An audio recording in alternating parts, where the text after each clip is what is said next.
Frank, your reaction to William Webster finally speaking out on this?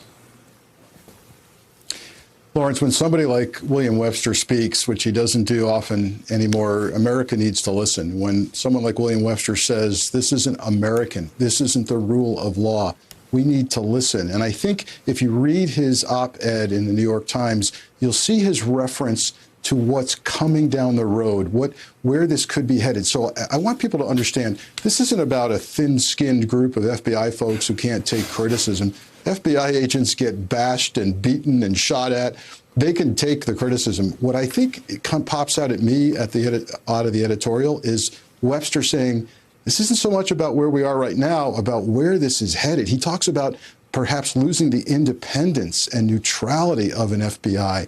That's a dangerous place to be when we see a president hinting at thinking about removing the current FBI director. We have an attorney general criticizing an IG report, saying the FBI is spying on a campaign. You know where that's going based on hints and clues we're getting?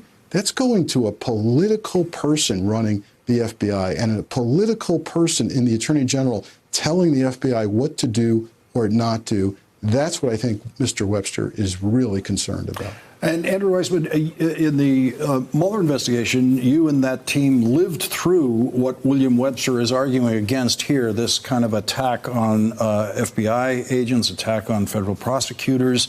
And one of the things that struck me about the impeachment hearings is the one thing Donald Trump could not do, which he did with your team almost every day. He could not threaten to fire Eric Swalwell. He couldn't threaten to fire Adam Schiff, as he was doing throughout the Mueller investigation. What is the effect of that kind of attack from the President of the United States on federal investigators?